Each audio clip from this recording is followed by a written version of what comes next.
Mackenzie Shirilla. She's a 17-year-old who was found guilty of murder for causing a car crash that killed her boyfriend and his friend. Mackenzie decided death was the ultimate goal that day. This was not reckless driving. This was murder.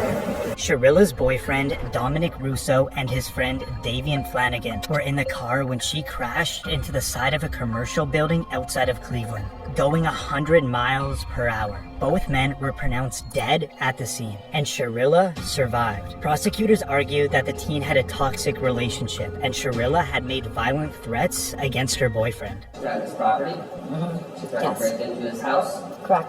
Reportedly, she crashed her car on purpose because she wanted to kill her boyfriend, and that his friend was just collateral damage. The prosecutor said the intent was obvious upon seeing that video, that there was only one goal. You see her driving very calmly and making the right turn, and then all evidence indicates she immediately put the pedal to the metal and drove straight into a building at 100 miles per hour. I think those really demonstrated to us that this was no accident. And a few days before the crash, she allegedly took the same route to plot the crime. This is where the judge now finds her guilty. Count 1.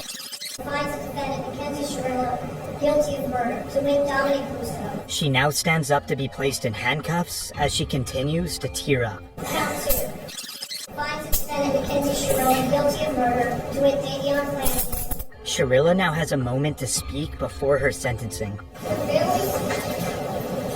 Oh God, and Davian, I'm so deeply sorry. I hope one day you can see I would never let this happen or do it on purpose. I wish I could remember what happened. I'm just so sorry. I'm heartbroken. There was no medical condition that caused this as an accident. There was no mechanical failure of the car. A failed suicide attempt is not a defense to murder. There's a very good likelihood, Mackenzie, that you will spend the rest of your life in prison. She's sentenced on count 1, 15 years to life. Count 2, 15 years to life, to be stark concurrent to each other. The judge just sentenced her to 15 years to life in prison. This is Aiden Fucci, who pled guilty in court for the murder of his classmate when he was only 14 years old. Having fun in a cop car. Yep. Fucci was classmates with a 13-year-old girl from Patriot Oaks Academy in St. Johns County, Florida. Fucci stabbed her 114 times. Her dead body was later recovered from the woods. After Fucci was arrested, he can be seen in the back of the cop car taking Snapchats. Now this video shows Fucci and his parents in the interrogation room. The Snapchat you get his numbers. That's all of you're all in the internet network. This is serious. This is very serious. This isn't a joke. This is your whole life. Your whole life. Yours.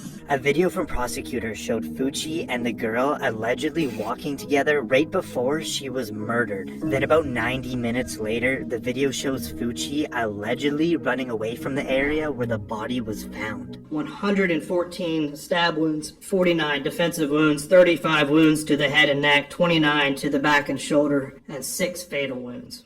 After Fucci pled guilty to first-degree murder, the judge now hands down his sentence. Having entered a plea of guilty to the crime of first-degree murder, I sentence you to life in prison. Because of your age, you are eligible for a review of the sentence in 25 years. After Fucci was sentenced, he stood still with a little movement.